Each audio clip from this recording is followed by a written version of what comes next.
मेरी माँ की दुआरिया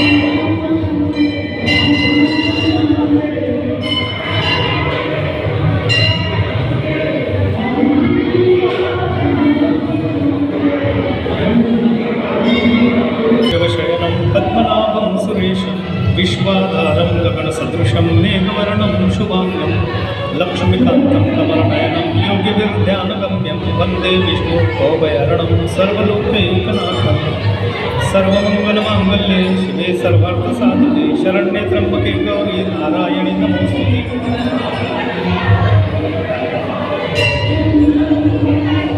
सर्वमङ्गलमाङ्गल्ये शिवे सर्वार्थसाधिके शरण्ये त्र्यम्बके गौरी नारायणि नमोस्तुते। नमो दिव्यै महादिव्यै शिवाय सततं नमः। नमस्तस्यै नमस्तस्यै नमस्तस्यै नमो नमः। बोल अम्बा भवानी की जय। कृष्णाय वासुदेवाय हरे परमात्मने प्रणतक्लेशनाशाय गोविन्दाय नमो नमः। वसुदेवसुतं देवं कंसचाणूरमर्दनं देवकी परमानन्दं कृष्णं वन्दे जगद्गुरुं गोपालकृष्णभगवान्। ब्रह्मानन्दं परमसुखदं केवलं ज्ञानमूर्तिं द्वन्द्वातीतं गगनसदृशं तत्त्वमस्यादिलक्ष्यम् एकं नित्यं विमलमचलं सर्वधी साक्षिभूतं भावातीतं त्रिगुणरहितं सद्गुरुं तन्नमामि। सद्गुरुनाथ महाराज की गोपालकृष्ण भगवान की जय। बोलम मैया की जय। जय श्री कृष्ण।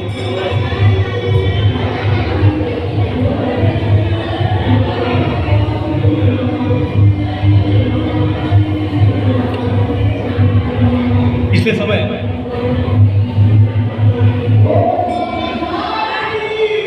ज्ञानेष्ठा सर्वभूतानां मैत्रः करुणैव च निर्ममो निरहंकार समदुःख सुभक्षमी, इस श्लोक पे आके अपन रुके थे। मेरे सामने दुविधा है।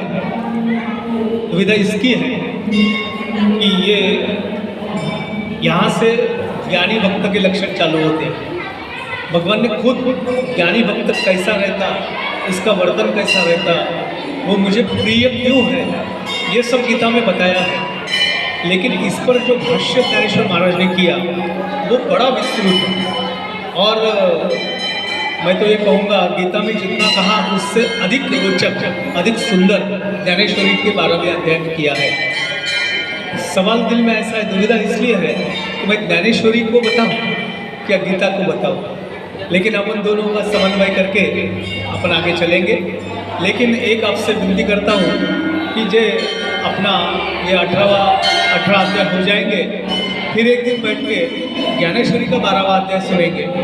मैं बताऊँगा वो 12वां अध्याय बड़ा कर्णप्रिय है, बड़ा मधुर है और बहुत ही सुंदर उदाहरण देके ज्ञानेश्वर महाराज ने एक एक लक्षण को विस्तृत समझाया है।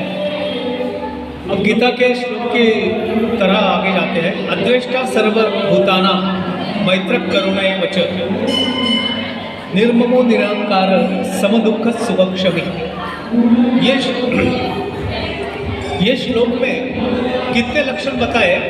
एक तो अद्वेष्टा, भगवान का इतना जो बुद्धिमत्ता, बुद्धि चातुर्य है वो कैसा है। वो केवल अद्वेष्टा नहीं बताते हैं, अद्वेष्ट के आगे सर्वभूतानां ये लगाते हैं। वो प्राणी अद्वेष्टा है, किसी का द्वेष नहीं करता।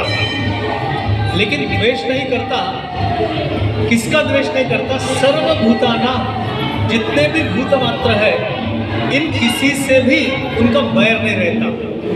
किसी भूत मात्र के प्रति इनके मन में क्रोध नहीं आता, वो किसी का द्वेष नहीं करता। लेकिन सवाल ये पैदा होता है कि अगर गीता में भगवान खुद कहते हैं कि हम किसी का द्वेष नहीं करते, जो द्वेष न करने वाला वो मेरा प्रिय भक्त है, ज्ञानी भक्त है, तो लेकिन खुद भगवान ने तो द्वेष किया है। कंस को मारा, चाणूर को मारा, मुष्टिक को मारा। कौरववीर उनके बड़े दुश्मन थे, उनके प्रति सदा उनके मन में एक क्रोध की भावना थी। प्रभु रामचंद्र ने रावण को मारा, उनके दिल में रावण के प्रति तो क्रोध था। लेकिन गीता का मतलब समझने के लिए ये ऊपरी जो अर्थ है उससे अंदर गहरा कर जाना पड़ता है। भगवान सही कहते हैं अद्वेष्टा, वो द्वेष नहीं करते, क्रोध नहीं करते। किससे क्रोध नहीं करते? जो दुराचारी है उसके दुराचार से द्वेष करते हैं, दुराचारी से द्वेष नहीं करते। दुर्गुणों का संहार करते हैं, दुर्गुणी का संहार नहीं करते हैं, दुर्गुणी का नहीं करते हैं, दुर्गुणी से उनको प्यार है। रावण के बारे में बताया जाता है कि प्रभु रामचंद्र जी ने एकदम से उन पर हमला नहीं किया। पहले हनुमान जी को भेजा, फिर अंगद जी को भेजा, समझाया। एक बात थी कि जो उनके अंदर एक वासना थी, एक दुष्टता का भाव था, उसको मिटाने की पूरी कोशिश की और उसके बाद में वो दुर्गुण नहीं छोड़ा। इसलिए उस पर उसके दुष्टता मिटाने के लिए उस पर हमला करना पड़ा, वध किया रावण ने। आगे क्या प्रसंग बड़ा अच्छा है, वाल्मीकि जी ने लिखा है रामायण में। कहते हैं कि रावण का वध हो गया, रावण का शरीर मृत शरीर पड़ा है। विभीषण तो राम के पास आ गया था, तो राम ने बोला कि अभी रावण मृतप्राय हो गया है, अब इसकी अंत्येष्टि करना चाहिए, तो तू उसका बंधु है, तू ये अंत्येष्टि कर। विभीषण बोले मैं नहीं करूँगा। पूरे जीवन भर इसने मेरे आराध्य राम जो है इनसे बैर किया, ऐसे राम को से बैर रखने वाले मेरा भाई क्यों ना हो, मैं उसका कोई नहीं लगता, मैं उसकी अंत्येष्टि नहीं करूँगा। राम ने बोले ठीक है, अगर तू अंत्येष्टि नहीं करता तो इसकी अंत्येष्टि मैं करूँगा, मुझे इसकी अंत्येष्टि करना है, मैं इसकी अंत्येष्टि करूँगा। क्यों? ये मेरा भाई है। राम कहते हैं, बड़ा महत्वपूर्ण वाक्य है, राम कहते हैं कि वो मेरा भाई है। मरणांतानि वैराणि निवृत्तम न प्रयोजनम क्रियतामस्य संस्कार मय्याप्येष यथा तेन। रामायण में का वाल्मीकि जी ने लिखा है। कहते हैं कि रावण मेरा भाई है, इसका अंत्य संस्कार मैं करूँगा। समझाया राम ने, रावण मेरा कोई दुश्मन नहीं है, लेकिन उसके अंदर जो वासना थी, उसके अंदर जो क्रोध था, जो लोभ स्वार्थ था, ये गुण उसके पतन के कारण हो गए। जब कैकेयी माँ ने पूछा, बड़ा पराक्रम करके आए राम, तूने रावण को मारा, रावण पर विजय प्राप्त कर ली। राम ने बड़े विनम्रता से कहा, मैया मैंने रावण को नहीं मारा, रावण को उसने वासना ने मारा। तात्पर्य क्या है? अद्वेष्टा, द्वेष नहीं करते, स्वीकार करते हैं किसका? द्वेषी का। और दुष्टता किससे करते हैं? उसके अंदर जो दुर्गुण है उससे करते हैं, जिसके अंदर जो स्वार्थ है उससे। इसलिए बोलते हैं अद्वेष्टा सर्वभूतानां मैत्रक करुणैव च। केवल अद्वेष्टा रहने से कुछ नहीं होता, अद्वेष्टा द्वेष रहित रहना, इससे कुछ नहीं होता। इसके आगे कहते हैं कि द्वेष तो करते ही नहीं है, लेकिन मैत्री करते हैं, मित्रत्व भाव रखते हैं। और ये मित्रता की एक बड़ी व्याख्या सुंदर गीता में की है। गीता कहती है कि मैत्री कैसी होना? मैत्री के साथ में करुणा होना चाहिए। मैत्रक करुणा ए वचन, करुणा बोले तो दया, ऐसा हम बोलते हैं कि भाई किसी को दुख में देख के हमें बड़ी दया आती है, उस पर हम करुणा करते हैं। लेकिन करुणा और दया ये दो शब्द के अर्थों में बड़ा अंतर है, बहुत अंतर है। दया ये मन में प्रकट होती है। कोई डूबता हुआ आदमी देखा, अरे अरे उसको तैरना नहीं आता, डूब रहा है, उसके प्रति हमारे दिल में एक दया भाव जागृत होता है। कोई बहुत आसन्न मरण अवस्था में है, विकलांग स्थिति में जी रहा है, उसके प्रति हमारे मन में कुछ प्रेम उमड़ आता है, दया भाव, ये दया है। लेकिन करुणा इससे परे है।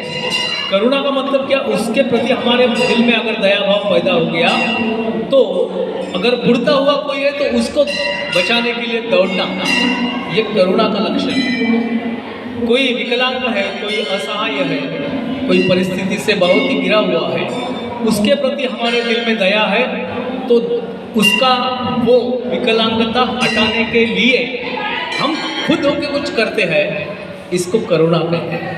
मैत्रक करुणा ये बच्चे, करुणा आना चाहिए। वो ज्ञानी भक्त कैसा होता है? वो अद्वेष्टा होता है, द्वेष नहीं करता, सबसे मित्रत्व भाव रखता है। ज्ञानेश्वर महाराज कहते हैं कि सर्वभूत मात्रांचे ठाई। सभी भूत मात्रों के प्रति उसके दिल में आत्यंतिक प्रेम होता है और किसी से भी उसका कोई मन में असूया नहीं रहती। उदाहरण के तौर पे ज्ञानेश्वर महाराज ने बड़ा सुंदर वो भी लिखी है, रिपु मित्रा पाही सरिसा दोही। शत्रु को भी वही भाव से देखता है जैसे वो मित्र को देखता है। तुकाराम महाराज कहते हैं एक अभंग में, दया करने पुत्रासी तेजी दासा आणि दासी। हमारे घर में काम करने वाले लोग हैं, उनके प्रति भी हमारे पुत्रवत हमारी भावना, हमारी उनके प्रति हमारी भावना होना चाहिए। उदाहरण के तौर पर ज्ञानेश्वर महाराज कहते हैं, जैसे गंगा का पानी है, गायीची तृषा हरू की व्याघ्रा विष होनी मारू, हे नेनेची का करूँ तो ये जैसे। नदी किनारे एक किनारे गैया पानी पीने आती है, तो गाय को तो पवित्र माना है हमारे धर्म में, उसमें 33 कोटि देवताओं का वास होता है और गैया की सेवा करने से मोक्ष प्राप्त होता है, बड़ी पवित्र मानी जाती है गैया। हम माँ समझते हैं, दबे वो माँ ही है। तो वो अगर पानी पीने आई तो गंगा मैया उससे बड़े प्यार से अपना पानी पिलाती है। और दूसरी छोर से शेर आ गया, शेर तो हिंस्त्र है, सबकी हत्या करता है, उसके नज़र में गैया कोई माँ वगैरह नहीं है, उसका तो खाद्य है। तो गंगा मैया ऐसा नहीं सोचती कि ये व्याघ्र है, ये गाय को मार के खाता है, बड़ा हिंस्त्र है, इसको मैं मेरा पानी नहीं दूंगी। ऐसा गंगा के मन में कभी विचार नहीं आता। वैसा वो पुरुष होता है, रिपु मित्रा पाही सरिसा दोही। और एक उदाहरण ज्ञानेश्वर महाराज देते हैं, जो खांडावया घाव घाली की लावली जयाने केली, दोघा एकच सावली वृक्ष दे जैसा। कोई लकड़हारा है, जंगल में जाके लकड़ियाँ काटता है, पेड़ काटता है, दिन भर अपनी कुल्हाड़ी चलाता है पेड़ पे, और दोपहर के समय थका हारा उसी पेड़ के छांव के नीचे बैठता है और क्या जो लाया निहारी वो खाता। वो पेड़ ऐसा नहीं सोचता, अभी अभी तो मेरे पे वार कर रहा था, इसको मैं मेरी छांव नहीं दूंगा। मैं छांव किसको दूंगा कि लाउली जाने के लिए, जिसने ये पेड़ लगाया, मैं उसी को छांव दूंगा, इस काटने वालों को छांव नहीं दूंगा। ऐसे वृक्ष के मन में विचार कभी नहीं आता। जो खांडावया घाव घाली कि लावली जाने के लिए, दोघा एकच सावली वृक्ष दे जैसा। उस वृक्ष के भांति वो ज्ञानी पुरुष होता है, किसी का द्वेष नहीं करता।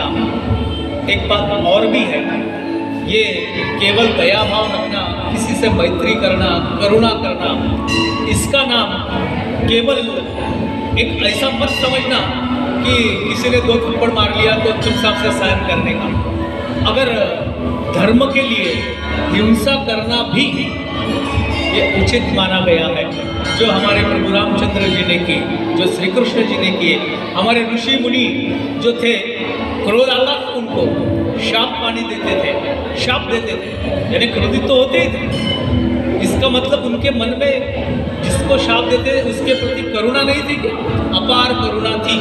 उसका भला जिसमें है उसके लिए शाप वाणी देके, उसको दंडन देके, उसको सीधे मार्ग में लाते थे। गीता का अर्थ समझने के लिए ये समझना बहुत जरूरी है। अद्वेष्टा सर्वभूताना मैत्र करुणा वचन।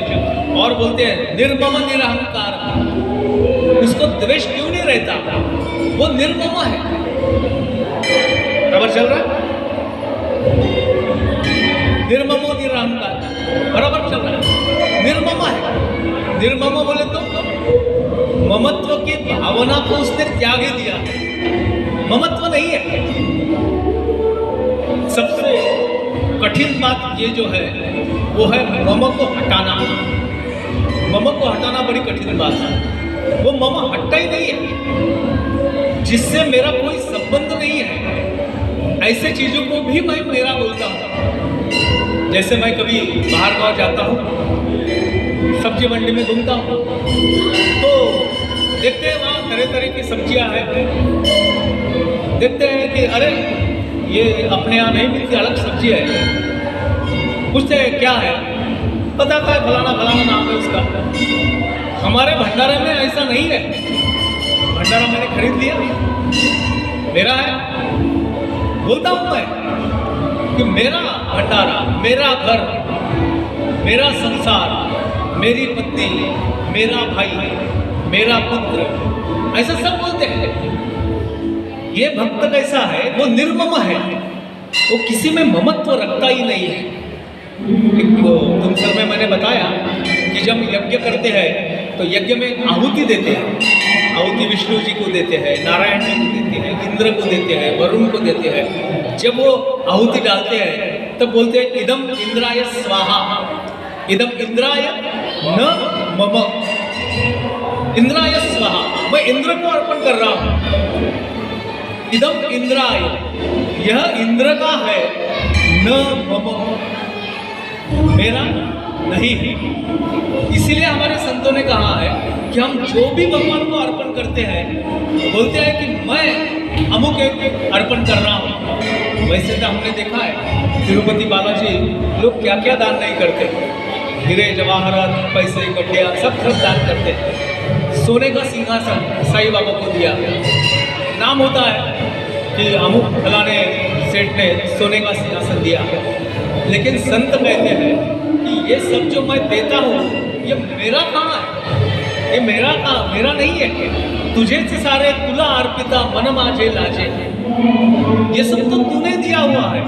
लेकिन ममत्व रखने वाला आदमी ये भगवान का दिया हुआ है ऐसा नहीं मानता, ये मेरा है, मैं भगवान को अर्पण कर रहा हूँ, ये भाव उसमें होता है। इसीलिए वो अद्वेष्टा नहीं हो सकता, वो किसी का द्वेष ना करे ऐसा नहीं हो सकता। उसके प्रति एक कुछ सामर्थ्यवान होते हैं, सामर्थ्यवान होते हैं। किसी ने, पड़ोसी ने मर्सिडीज गाड़ी खरीदा, ये उससे भी भारी गाड़ी खरीद सकते हैं। लेकिन कुछ बेचारे ऐसे होते हैं कि उसने मर्सिडीज खरीदा तो हमारी साइकिल खरीदने की भी औकात नहीं है, फिर क्या करें? तो उसकी जो गाड़ी खरीदी उसने, उसके सुख में मैं सुख मानता हूँ क्या? नहीं मानता। मुझे मेरे दिल में आता है कि बस गाड़ी लिया ना, थोड़ा चला के देखना एक्सीडेंट हो जाएगा, ये भावना दिल में आता है। क्यों? क्योंकि उसमें मेरा अहंकार छुपा है, क्योंकि उसमें मेरा ममत्व छुपा है। मैं कुछ हूँ ये भावना है, निर्ममत्व नहीं है। निर्ममत्व होगा तो वो मर्सिडीज ले या हेलीकॉप्टर ले, हमें उससे क्या, तो कोई अंतर नहीं होता। निर्मम के साथ में निरहंकार होता है, अहंकार बिल्कुल ही स्पर्श नहीं करता। अहंकार नहीं है, अहंकार ये तो अलंकार के रूप तो अलग अलग तरह के होते हैं। किसी को सात्विकता का ही अहंकार रहता है। बताते हैं कि मैं हर रोज सवेरे पहले उठे बराबर भगवान जी का दर्शन किए बिना मेरा काम ही चालू नहीं हुआ। बार बार ये कहते हैं हम कि भगवान का दर्शन किए बिना मेरा काम नहीं होता। एक तरह से मुझे मेरा जो अहम है वो जताना है। भगवान के सामने भी मैं मेरा अहम जतन करता हूँ। ये जो ज्ञानी भक्त है निरहंकार है, उसे अहंकार ही नहीं है। अहंकार क्यों नहीं है? वो तो ये तक नहीं मानता कि ये शरीर मेरा है। थोड़ा सोच के देखिए, जब भी मैं बोलता हूँ, मराठी में एक तृतीया विभक्ति, तृतीया विभक्ति में क्या है कि जैसे ये बोतल है, ये मेरी बोतल है, ऐसा जब मैं कहता हूँ मराठीमध्ये ही माझी बाटली आहे असं मी म्हणालो, याचा अर्थ मी आणि बाटली या दोघांमध्ये फरक है। ये दोनों में अंतर हो गया। बाटली यानी मैं नहीं, मैं यानी बाटली नहीं है। जब मैं बोलता हूँ मेरा हाथ, तो हाथ और मैं दो बातें अलग हो गई। हाथ माने मैं नहीं और मैं यानी हाथ नहीं। ऐसा अगर सोचते गए तो ना मेरी आंखें हैं, ना मेरा नाक है, ना मेरे कान है, फिर मेरा कौन है? संत महात्मा कहते हैं कि मेरा कुछ भी नहीं है, जो कुछ है तेरा है, मेरे में भी तू है। ये भावना पैदा होना, ये निर्ममो निरहंकार स्थिति है। और दूसरा समदुख सुख क्षमी, वो बोलते हैं कि वो सुख और दुख में एक ही स्थिति बना के रखता है। वो ना सुख से सुखी होता है, ना दुख से दुखी होता है। उसको सब भावनाएं एक समान लगती है। कोई सज्जन पूछेगा कि ऐसा आदमी क्या काम था जिसको ना खुशी होती है ना दुख होता है, दूसरों के दुख से दुखी भी नहीं होता है और दूसरे के खुशी से खुशी भी नहीं होता है। ऐसा इसका मतलब नहीं है। सम दुख सुख क्षमी, सुख में और दुख में जिसका बर्ताव एक समान रहता है वो बात। एक बात देखो, व्यवहार में दूसरों के दुखों में सम्मिलित होना, सहभागी होना बड़ा आसान है, लेकिन दूसरों के सुख में सुखी होना ये बड़ा कठिन बात है। एक हिंदी गाना है कि सुख के सब साथी दुख में ना कोई, लेकिन वो गाना सही नहीं है। दुख के सब साथी होते हैं, सुख में ना कोई। सोच के देखो, किसी को बड़ा सुखमय वातावरण है, उससे हम परेशान होते हैं। अरे भाई, पड़ोसी के लड़के को तो 100% मार्क्स मिलते हैं, हमारा बच्चा तो 35 के आगे जाता ही नहीं है। तो उसके खुशी में खुशी मानना बड़ा मुश्किल हो जाता है। अगर कहीं लड़का दूसरे का फेल हो गया, हमारा लड़का फर्स्ट क्लास में पास हो गया, तो बड़े आनंद के साथ हम उसके घर जाते हैं। अरे होता ही है, अपयश ही यशाची पहली पायरी है। और ज़्यादा पढ़ाई करो, निश्चित एक दिन तो पास हो जाएगा, अच्छे नंबर लाएगा, बड़े सांत्वना देके। अंदर से तो खुशी है, देख डिंग मारता था, फेल हो गया कि नहीं। तात्पर्य क्या है? सम दुख सुख क्षमी, ये बात नहीं होती। इसके लिए ज्ञानेश्वर महाराज ने बड़े सुंदर सुंदर उदाहरण दिए। कहते हैं कि साधु पुरुष का लक्षण क्या है, भक्त का लक्षण क्या है? वो दूसरों के सुखों में सुखी होता है, अपने सुखों की चिंता नहीं करता। इसीलिए वो योगी हिमालय में बैठा है, एक वल्कल धारण किया है, बर्फ में रहता है, बदन पे कुछ नहीं है, लेकिन ऐसी अवस्था में खाने को भी कंदमूल ही खाता है, दूसरा कोई खाता नहीं है। लेकिन इच्छा क्या करता है? गोधुमाश्चमे, मसुराश्चमे, बोलता है कि धन धान्य मुझे मिलना चाहिए, संपत्ति मुझे मिलना चाहिए, ये सब मुझे दे। चमे चमे, रुद्राध्याय में अष्टमाध्याय आता है, इसको चमे का अध्याय बोलते हैं। चमे, मुझे दे। अब ये लंगोटी लगा के बैठा है, इसको क्या जरूरत है? गेहूं की क्या जरूरत है? चावल की क्या जरूरत है? वस्त्र प्रावरणों की क्या जरूरत है? बंगला महलों की क्या जरूरत है? वो अपने लिए कुछ भी नहीं मांगता है। जग में अगर ये सब मिला तो उसमें वो खुशी है, उसकी तपस्या ही उसी के लिए है। इसे कहते हैं सम दुख सुख क्षमी। आगे कहते हैं संतुष्ट सततम योगी यथात्मा दृढ़ निश्चय मय्यार्पित मनोबुद्धिर यो मत भक्त समय प्रिया। मेरा अति प्रिय भक्त कौन है? कहते हैं संतुष्ट सततम योगी, वो सदा संतुष्ट है। संतोष, पिछले बारी भी मैंने थोड़ा सा विवेचन किया था कि संतोष ये बड़ी चीज़ है। हमारे पास तो संतोष नहीं है, संतोष नहीं है। इसलिए वो एकनाथ महाराज के जीवन की घटना बताते हैं कि उनके पास में एक आलसी पुरुष आ गया। एक सज्जन उसको लेके आए कि बड़ा आलसी, कुछ करता ही नहीं है, अब कैसे करेंगे? कल चल के इसकी शादी हो जाएगी, फिर बाद में संसार कैसे चलाएंगा, अपने बीवी को कैसे पालेगा, कुछ तो काम धंधा करना चाहिए। तो नाथ महाराज बोले ठीक है, मेरे तरफ भेज दो। गया, नाथ महाराज ने उसके पास 99 रुपये दिए, पैसे सोने के 99 दिए, बोले लेके जा। गया, आया घर, गिना 99। दिल में सोचता है कि एक अगर हो जाता तो 100 हो जाते। अब वो नाथ महाराज ने भी क्या कंजूसी कर लिया, 99 दिए, एक देने में क्या हर्जा था। चलो उन्होंने नहीं दिया, 99 तो फुकट में मिल गए, एक तो अपना ऐसा भी जमा लेंगे। मेहनत कर रहा, दिन भर की मेहनत करके 1 रुपया कमा लिया। अब जैसे 100 हो गए, उसको लगा कि अब 101 करना चाहिए। अब ये आशा से 101 के 1000, 1000 से 1 लाख, बढ़ते बढ़ते मेहनत भी बढ़ती गई, पैसा भी बढ़ते गया। इतना कमाया। फिर एक दिन नाथ महाराज जी के पास में आया, बोला महाराज जी आपने 99 रुपये दिए थे, तो आज वो 99 रुपये का ये कमाल है। नाथ महाराज बोले 99 का नहीं है, वो 1 रुपये का कमाल है। अब बोले अब तो संतुष्टि हो गई, नहीं ऐसा सोचता हूँ कि और ज़्यादा संपत्ति मिला हो, यानी संतुष्टि होती नहीं है। संतुष्ट सततम योगी यथात्मा दृढ़ निश्चय। वो जो ज्ञानी वक्ता है वो संतुष्ट है, चाहे खाने को मिले ना मिले, चाहे वस्त्र मिले ना मिले। कभी तो राजमहलों में रहने की बारी आती है तो वहाँ भी वैसे ही रहते हैं जैसे रहते हैं। वो वहाँ जाके भी दिनचर्या बदलते नहीं है, जो है वो है, अपना काम स्वयं करते हैं। वो किसी के भरोसे नहीं। चार वो जिसके धनिक के पास में रुके, उसके पास तो बहुत सारे नौकर चाकर है जो इनका काम करने में तत्पर है, लेकिन किसी को कोई काम नहीं बताते। और किसी दिन तो ऐसा होता है कि झोपड़े में रहना पड़ता है, वो तो उसमें भी दुख मानते नहीं है। एक नानक जी की कथा बताता हूँ। नानक जी एक भक्त के पास गए, बड़ा उनका भक्त परिवार था।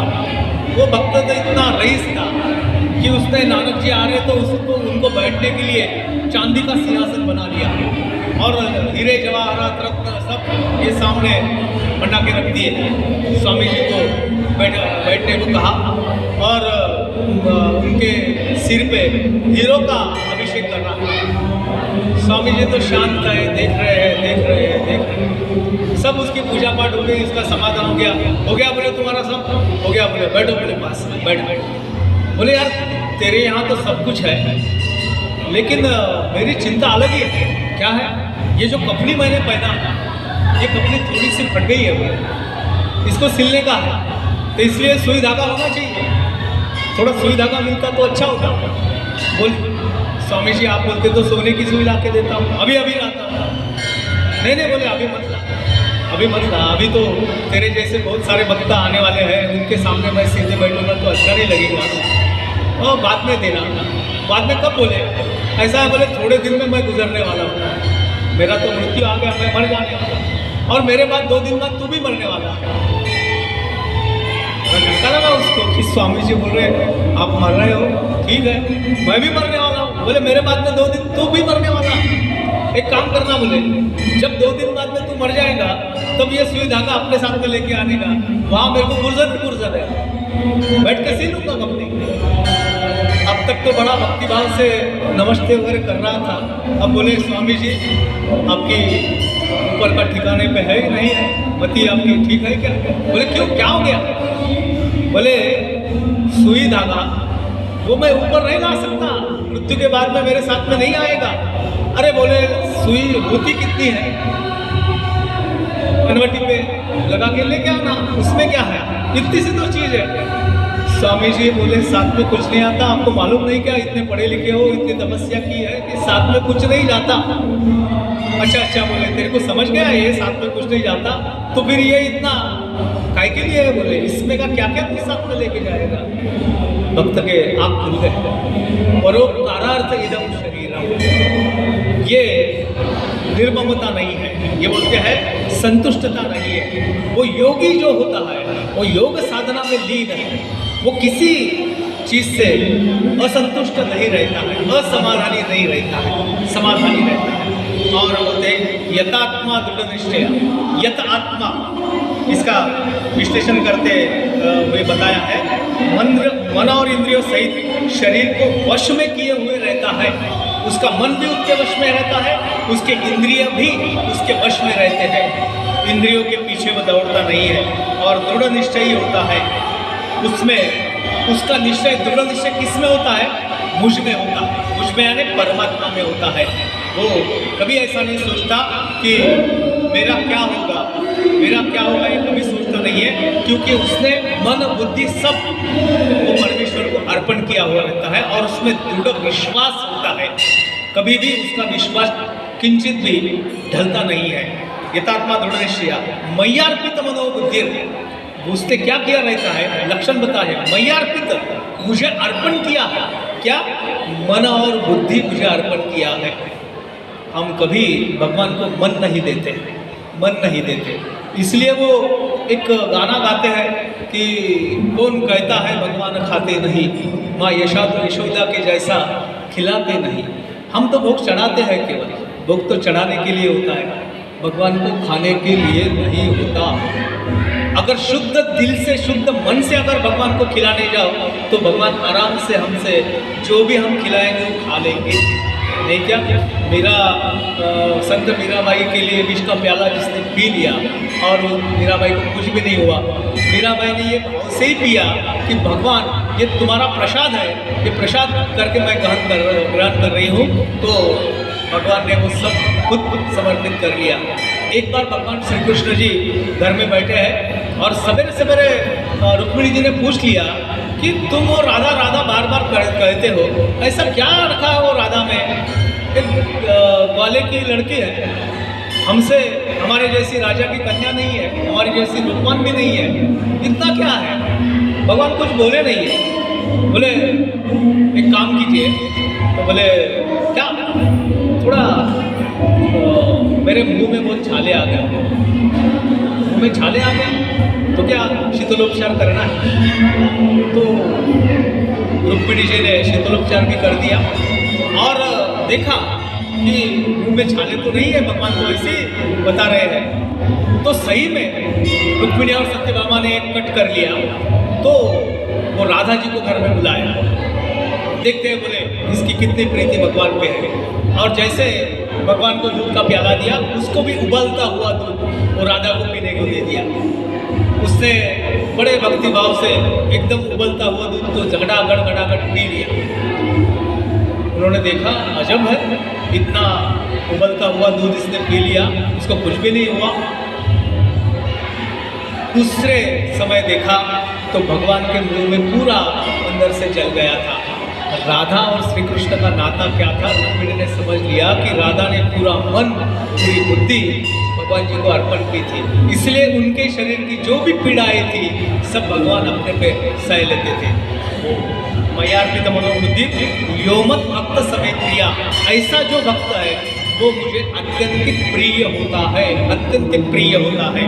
आगे कहते हैं यस्मान्नो द्विजते लोको लोकान्नो द्विजते जया हर्षामर्ष भयोद्वेगे मुक्तो ये सच में प्रिया, जिसमें कोई भी जीव उद्वेग नहीं होता। कभी कभी ऐसा होता है किसी को देखने पर हमको अकारण ही गुस्सा आ जाता है, उद्वेग आता है। कुछ लोग ऐसे होते हैं, कुछ लोग ऐसे होते हैं, मतलब कुछ लोग ऐसे होते हैं कि किसी को देख के उनको उद्वेग आता है। बोलते हैं कि अरे यार सवेरे सवेरे उसको आप मुलाकात हो गई, मेरा मूड ही गया, आज तो धंधा होने वाला नहीं है, आज मेरे काम कुछ होने वाले नहीं है। ये जो ज्ञानी भक्त है इससे किसी को उद्वेग नहीं आता, प्रसन्न चित्त होते हैं। इनका दर्शन कर लिए तो सबको प्रसन्नता होती है। और इनका लक्षण ऐसा भी होता है कि कितना भी दुष्ट भी है तो उसको देखकर इनको उसका उद्वेग नहीं आता। मालूम है पापी है, लेकिन उसके पाप से या उसके दुराचार से इनको कोई उद्वेग नहीं आता, वो भी अपना ही है, अपना ही मान के चलते हैं। तो बुद्ध जी की एक कहानी बताते हैं कि एक सज्जन ने भगवान बुद्ध जी चल रहे थे, उनको बड़ा गाली देने लगा। ये बिल्कुल निश्चल थे, शांत थे। वैसा दिखाई था तो जो गाली दे रहा था उससे सब नफरत करते थे। बुद्ध जी ऐसे जैसे थे वैसे ही थे। थक गया गाली देके, पूछा भगवान जी से, मैंने इतनी गालियां दी, आपको गुस्सा नहीं आया? बोले गुस्सा आने का कारण क्या है? मैंने गाली दिया? बोले तूने दिया? बोले मैंने ली कहा? मैंने तो ली नहीं, इसलिए गुस्सा आने का सवाल ही नहीं आता। तात्पर्य क्या है बताते हैं, यस्मान्नो द्विजते लोको, किसी को देख के उनको उद्वेग नहीं आता और इनको देख के किसी को उद्वेग नहीं होता। लोकान्नो द्विजते जया हर्षामर्ष वयोद्वेगे मुक्तो ये सच में प्रिया, वो हर्ष से मुक्त है और अमर्ष से मुक्त है। हर्ष से मुक्त है मतलब अकारण हर्षित नहीं होते हैं। कुछ लोगों का होता है कि बड़ा हर्ष ही उनको ज़्यादा होता है, छोटी छोटी चीज़ों में हर्ष होता है, समझते नहीं है कि आज जिससे हर्ष मैं कर रहा हूँ वो कल मेरे दुख का कारण बनने वाली है। अतिरिक्त हर्ष इन्हें होता नहीं है और किसी का अमर्ष नहीं करते हैं। अमर्ष का मतलब होता है दूसरों की उन्नति देख के संतापित होना, दूसरों की उन्नति देख के इनकी बड़ी पीड़ा होती है, इसको अमर्ष होना कहते हैं।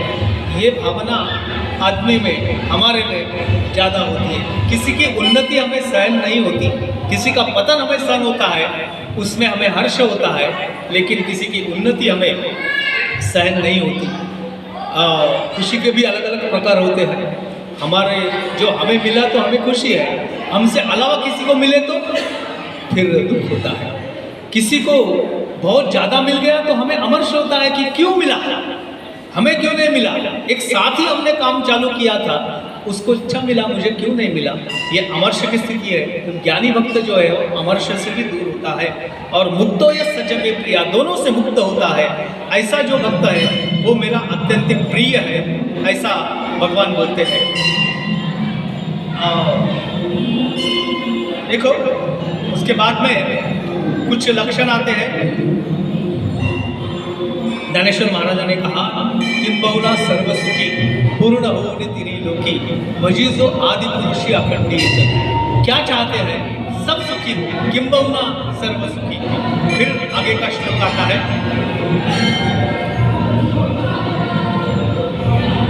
अनपेक्ष सुचिर्दक्ष उदासीनो गतव्यथा सर्वारंभ परित्यागी यो मत भक्त समय प्रिया। अनपेक्ष सुचिर्दक्ष, अपेक्षा ही नहीं है। दुख क्यों होता है? जब अपेक्षा भंग होता है तब दुख होता है। मुझे बड़ी अपेक्षा थी, बड़ी अपेक्षा से मैं किसी के घर गया कि भाई ये मुझे कुछ फलानी मदद कर लेगा, लेकिन उसने जाके कहा अरे भाई तू कहाँ आ गया, एक भिखारी दूसरे भिखारी के घर आया तो क्या मदद कर सकते हैं। अपेक्षा थी, करोड़पति आदमी है, मेरे घर में बड़ा संकट आ गया है, थोड़ी बहुत मदद हो जाएगी, नहीं हुई तो दुख तो होना ही है। अपेक्षा ही नहीं है तो कुछ अगर मिल जाए तो खुशी होगी, दुख नहीं होगा। अनपेक्ष सुचिर दक्ष, अत्यंत शुद्ध होता है, पवित्र होता है। और ये ज्ञानी भक्त का शुचित्व यानी पवित्र कैसा होता है, इसकी तुलना करते हुए ज्ञानेश्वर महाराज ने बड़े सुंदर उदाहरण दिए हैं। बोलते हैं कि शुचित्व के लक्षण हमारे यहाँ कौन है? काशी को बड़ा शुद्ध मानते हैं, वाराणसी को। मोक्ष देवनी उदार काशी हो या कीर परी बेचने लगे शरीर दिएगा। काशी तो उदार है, शुचित्व है, लेकिन एक उसमें क्या एक अट है। क्या अट है? कि काशी जाके मरना पड़ता है तब जाके आदमी को मोक्ष मिलता है। काशी होके आए इसमें कोई मोक्ष नहीं मिलता है, काशी जाके मरना पड़ता है। ज्ञानेश्वर महाराज कहते हैं कि काशी भले ही मोक्ष देती होंगी, लेकिन उसमें शरीर छोड़ना पड़ता है, शरीर को त्यागना पड़ता है। ऐसे हमारे संत का शुचित्व नहीं है। शुचित्व गंगा होए, गंगा बड़ी पवित्र है, शुद्ध है, एक बार डुबकी लगाए तो पूरे पाप नष्ट हो जाते हैं। लेकिन कहते हैं ज्ञानेश्वर महाराज शुचित्व गंगा होए पाप तापाते ही जाए। पाप भी जाता है, त्रिविध ताप जो होते हैं, आध्यात्मिक आदि भौतिक आदि भौतिक आदि दैविक, सब तापों का भी हरण करती है। परी एक आहे बुड़ने देत, डर है गंगा में बुड़ने का। डुबकी लगाने जाओ, गंगा की धारा बहुत तेज होती है, डूबने का डर है, डूब गए तो मोक्ष ही मिलना है, दूसरा कोई गुना नहीं है। और तीसरी बात है, हम सबको मालूम है अमरनाथ की यात्रा करते हैं लोग, बड़ी कठिन होती है। हिमवंतु दोष खाए बड़ी जीवित्वाची हानि हो। आजकल तो गवर्नमेंट अरेंज करती है यात्रा, शरीर फिट होना चाहिए, बहुत सारी जांच होती है, तब जाके उसको सर्टिफाई होता है कि जा सकता है। ऐसे अमरनाथ यात्रा में गए, परी बेचने लागे शरीर तिये गावी हिमवंतु दोष खाए परी जीवित्वाची हानि होए। बड़ा दुखदायक है यात्रा। ऐसे शुचित्व लोहे सज्जनाचे, सज्जनों का शुचित्व ऐसा नहीं है, काशी समान नहीं है। शरीर छोड़ना नहीं पड़ता है, डूबने का डर नहीं है, और शरीर भी शहीद होने का डर नहीं है। उनके केवल दर्शन मात्र से ही इतने पवित्र है कि उनके दर्शन मात्र से हमारे सब पाप ताप सब जाते हैं, जैसे कि कैसे लायके। एक बोलते शुचित्व कैसा होता है कि ऐसी शुद्ध पदार्थ जिसमें अशुद्ध डालने पर अशुद्ध का शुद्ध हो जाता है। हमारे यहाँ ऐसा नहीं होता है, किसी शुद्ध चीज को हमने लिए उसमें अशुद्ध डाले तो पूरा क्या पूरा वो शुद्ध जो है वो अशुद्ध हो जाता है। लेकिन सज्जनों का कैसा है, अशुद्धि कितनी भी जाके उनमें मिल जाए तो भी वो अशुद्ध नहीं होते, उल्टा जो अशुद्ध चीज आई उनको शुचि कर देते हैं। इसीलिए बड़े बड़े क्रूर, बड़े बड़े दैत्य संतों के पास आके सज्जन हो गए, हमने देखा है। और सही से सूचित तो रहे सज्जनाचे, बोलते हैं कि अनपेक्ष शुचि दक्ष उदासीनो गतम व्यथा, वो गतम व्यथा होता है, उसको कोई व्यथा नहीं होती, चिंता नहीं होती। एक बार मैंने बताया था पिछले टाइम कि चिंता बड़ी आदमी को खा जाती है। चिंता किसको, व्यथा कुछ नहीं तो चिंता है, व्यथा ही नहीं है तो क्या चिंता करना। डायबिटीज है तो शक्कर खाने में डर लगता है कि भाई कहीं मेरा शरीर तो इससे कमजोर ना हो जाए, शक्कर खाने को डर लगता है। डायबिटीज या व्यथा है और व्यथा से चिंता आ गई है। अब जिनको व्यथा ही नहीं है, व्याधि ही नहीं है, तो दवाई लेने की जरूरत ही नहीं है, वो तो उदासीन है, सब बारे में उदासीन है। उदासीन मतलब उदास रहता है ऐसा नहीं। वही भीड़ भाड़ में गए, अभी दुर्गा जी की यात्रा से कितनी भीड़ आ गई, मैं तो तटस्थ हूँ, ना मुझे किसी का परिचय है ना कोई मुझे जानते हैं। ऐसे तटस्थ अगर मैं रहूँगा तो मुझे व्यथा नहीं आएगी। लेकिन भगवान गीता कहते हैं कि ऐसे तटस्थता का भी कोई अर्थ नहीं है।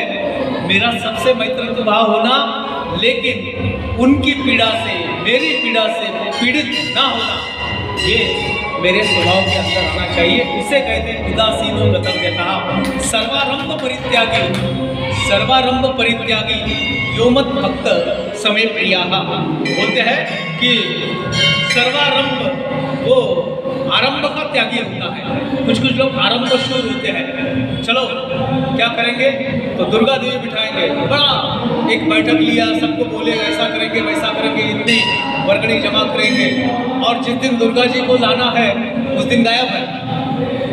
आरंभ शूर बोलते हैं। ये किसी चीज की आरंभ नहीं करता है, वो खुद में चालू ही रहता है। आरंभ क्यों नहीं करता, उसको आरंभ करने की जरूरत ही नहीं पड़ती, कायम स्वरूप से चालू ही रहता है।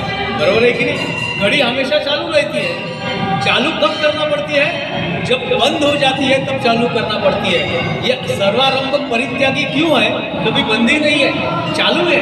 नाम जब तो जपता ही है, आज से चालू करूंगा ऐसी बात नहीं है। सर्वारंभ परित्यागी व्योम भक्त समय प्रिया, ऐसा दृढ़व्रती सतत चिंतन करने वाला ऐसा जो भक्त है, ज्ञानी भक्त है, वो मुझे अत्यंत प्रिय है, जो पक्षपात नहीं करता।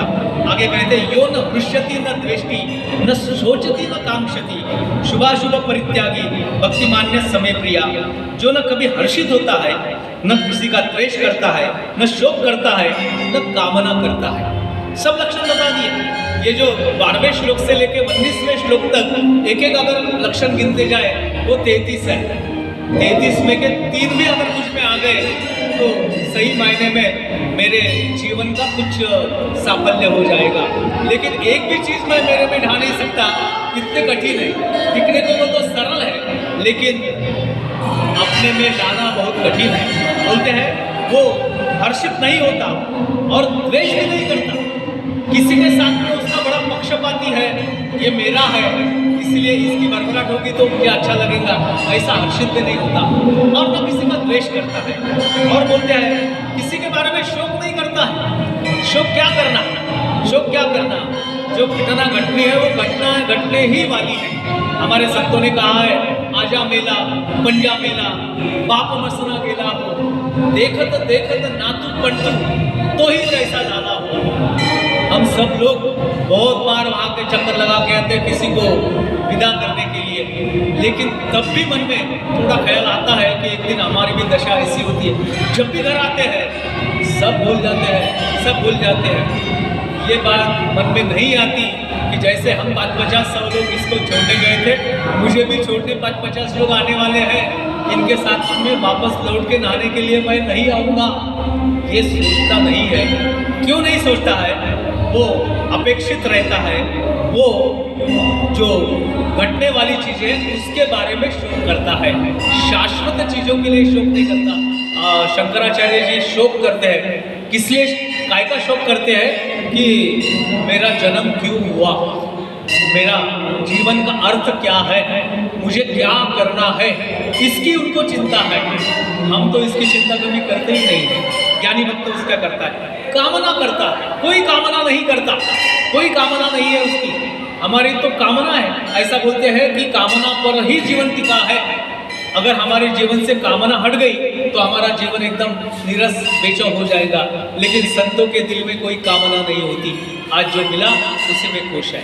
और बोलते हैं आगे, शुभाशुभ परित्यागी भक्ति मान्य समय प्रिया। जो शुभ और अशुभ संपूर्ण कर्मों का त्यागी है, वो शुभ कर्म भी नहीं करता और अशुभ कर्म का तो नाम ही नहीं लेता। हम शुभ कर्म करते किस लिए करते हैं?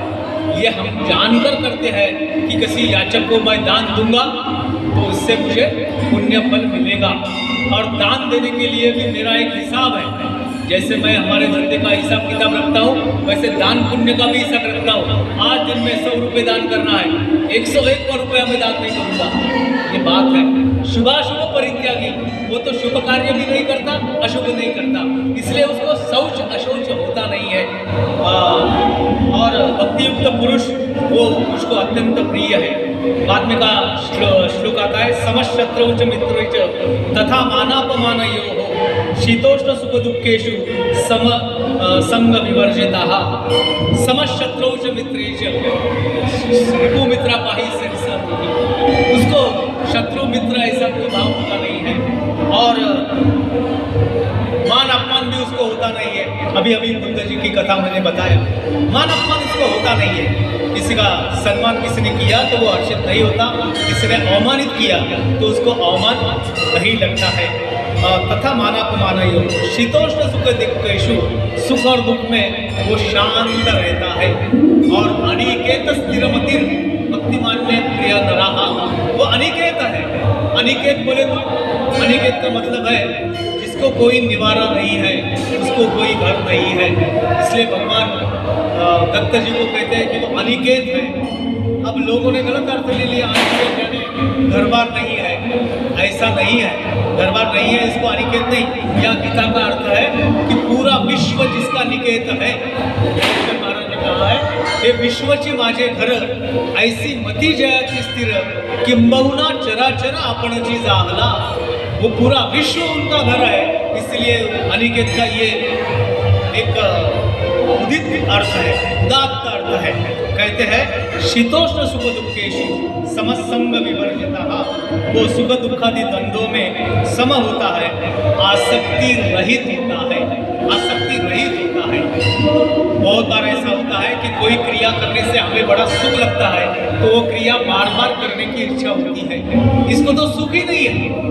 जैसे कोई एक महात्मा की याद बताते हैं, जनक राजा जी की, कि इनका एक पैर में अंगारों में रखा था और एक पैर में बड़े सुगंधित तेलों की मालिश वगैरह कर रहे थे।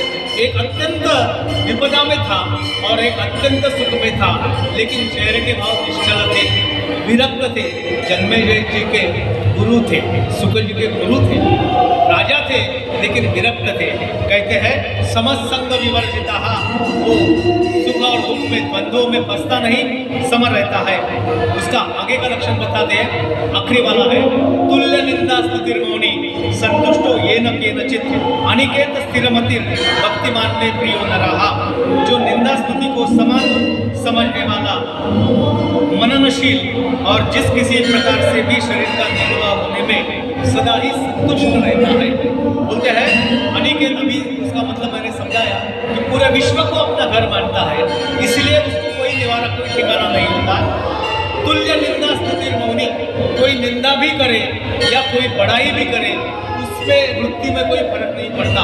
तुकाराम महाराज ने कहा, कोई कोणी निंदा कोणी वंदा, आमचा स्वहिताचा धंदा। भले ही लोग बोलते होंगे कि अरे भाई पागल हो गया है। एक तुकाराम महाराज ने खुद के बारे में कहा है, आमुचे वंशी नमते ऐसे ये चिट्ठी से निपजले। ये एक पागल जगह पैदा हो गया जो हरदम हमेशा विठल विठल करते रहता है। हमारे कुल में कोई ऐसा नहीं था, ऐसा बोलते हैं। तुकाराम महाराज बोलते हैं कि ये जो भी कहना है करो, हम तो हमारे स्वहित के लिए करते हैं। रामायण जी तुलसीदास जी ने लिखा, मानस जो लिखा, तुलसीदास जी पहले ही पेज पे लिखते हैं, स्वांत सुखाय तुलसी रघुनाथ गाथा। मैं किसी के लिए नहीं गाता हूँ, किसी के लिए मैं राम का भजन नहीं करता हूँ, मुझे किसी का प्रशस्ति पत्र नहीं होना है, या मेरे जाने के बाद में बड़े 2000 लोगों की शोक सभा हो, ऐसा भी नहीं चाहता हूँ। स्वांत सुखाय, और राम जी का प्रेम, राम जी की आसक्ति मुझे कैसी लगे।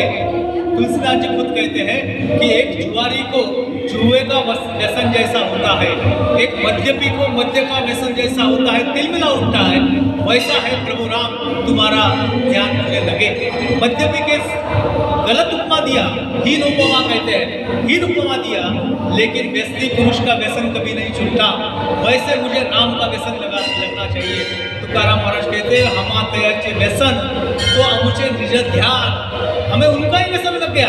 वैसा ही है, तुल्य निंदा स्तुति मौनी संतुष्टो ये नचित, जो भी परिस्थिति आई उसमें वो संतुष्ट रहता है, अनिकेत होता है, स्थिर मति, उसकी मति कभी भ्रष्ट नहीं होती, उत्तेजित भी नहीं होता और वो उदास भी नहीं होता। और आखिरी का श्लोक आता है, ये तो धर्म्यामृतमिदं यथोक्तम पर्युपासते श्रद्धाना मत परमा भक्तास्ते दिव में प्रिया। परंतु जो श्रद्धायुक्त पुरुष मेरे परायण होकर मैंने जो लक्षण कहा है ऐसे बर्तन करता है, धर्ममय, ये सब बताया है, धर्ममय अमृत है, उसका प्राशन जो पुरुष करता है वो निष्काम प्रेम भाव से मुझे भक्ति करता है, वो मुझे अत्यंतिक प्रिय है। कर्म कांड में बसने की कोई जरूरत नहीं। एक किस्सा, एक 2 मिनट का सुना के समाप्त करता हूँ। एकनाथ महाराज जी का लड़का पुत्र, उसका हरि पंडित उसका नाम था।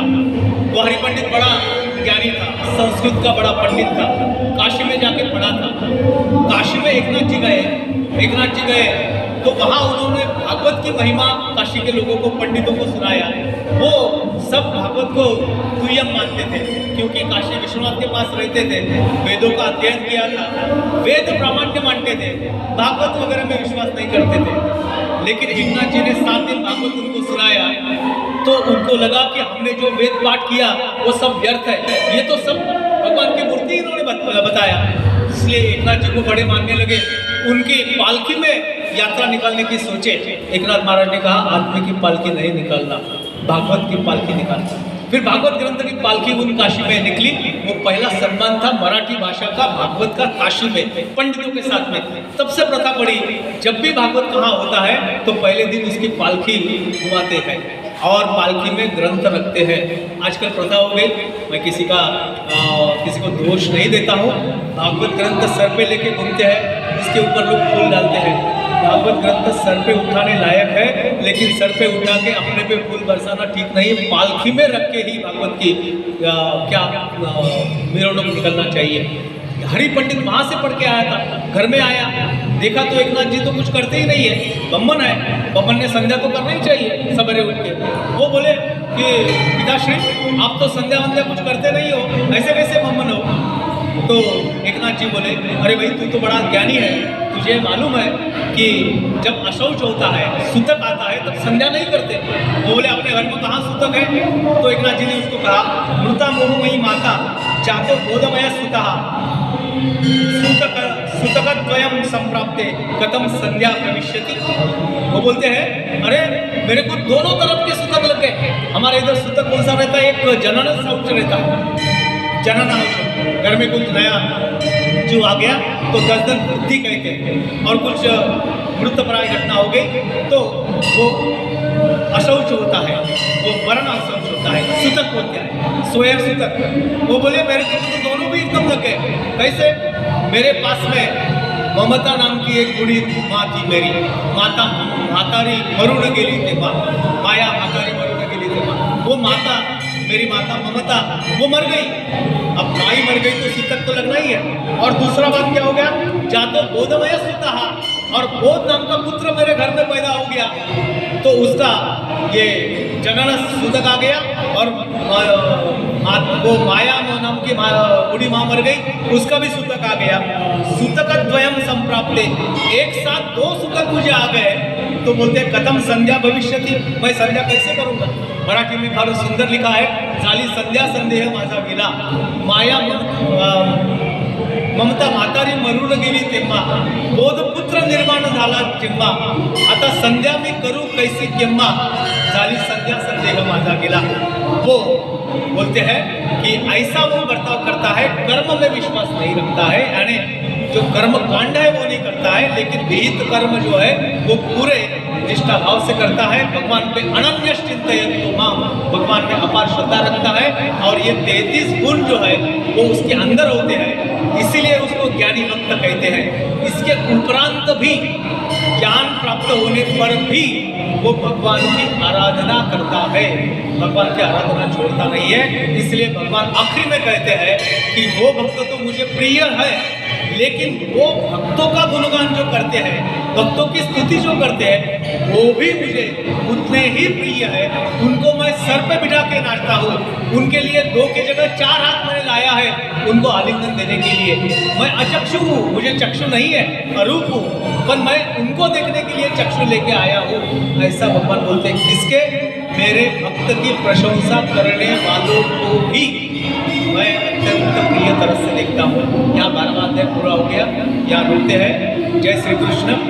नाम संकीर्तनम यस्य सर्व पाप प्रणाशनम, प्रणामो दुःख शमनं तन्नमामि हरिं परम।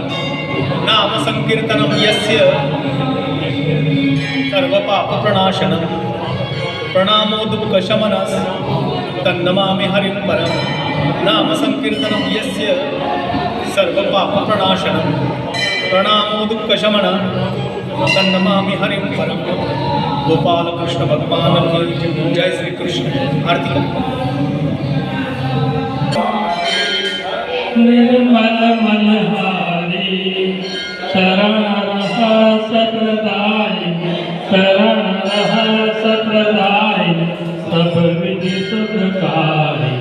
ओम जय भगवत गीते राग देश विदारिणी, कारिणी मोद सदा, प्रभु कारिणी मोद सदा। भव भयहारिणी तारिणी, भव भयहारिणी तारिणी, परमानंद प्रदा। ओम जय भगवत गीते आसुर भाव विनाशी, नाचनी तमरजनी, रघुनाथनी तमरजनी। लैली सदगुणदायी, लैली सदगुणदायी, हरि रसिका सजनी। ओम जय भगवत गीते समता त्याग सिखाई, हरि मुख की वाणी, प्रभु हरि मुख की वाणी। सकल शास्त्र की स्वामी, सकल शास्त्र की स्वामी, शुद्धियों की रानी। ओम जय भगवत गीते दया सुधा बरसावनी, मातु कृपा कीजे, प्रभु मातु कृपा कीजे। हरिपद प्रेम दान कर, हरिपद प्रेम दान कर, अपनो कर दीजे। ओम जय भगवत गीते, जय भगवत गीते, जय भगवत गीते। हरि कमल विहारी, हरि कमल विहारी।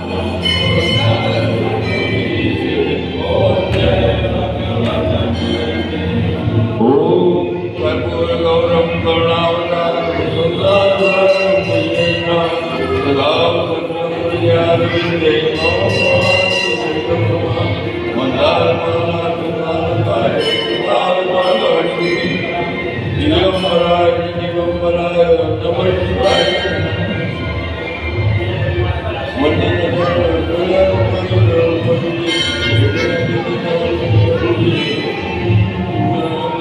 गमेव माता पिता तुमेव, गमेव विद्याधरणुमेव, गमेव सर्वं मम देवदेव। कायेन वाचा मनसेन्द्रियर्वा बुद्ध्यात्मना वा विश्वं करोमि यत्नं सकलं परस्मै नारायणाति समर्पयामि। अच्युतं केशवं राम नारायणं कृष्णदामोदरं वासुदेवं श्रीधरं माधवं गोपीनाथ वल्लभम जानकी नायकम राम हरे राम राम राम हरे हरे कृष्ण हरे कृष्ण हरे हरे राम राम हरे हरे कृष्ण कन्हैया श्रीमद् भगवद गीता धर्म की जय धर्म का नाश प्राणियों में सद्भावना विश्व का कल्याण संत महात्माओं की जय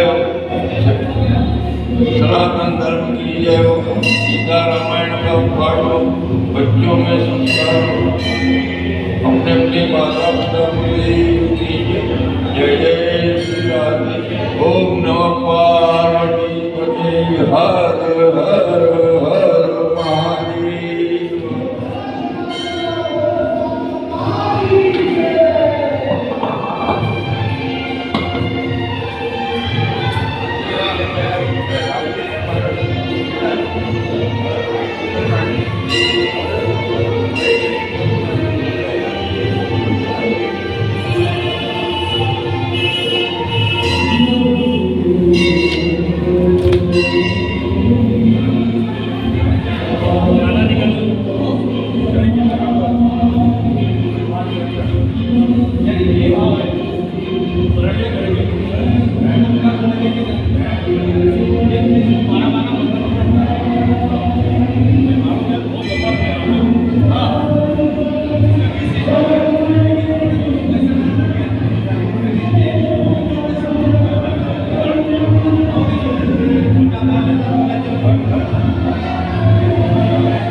गले का सवाल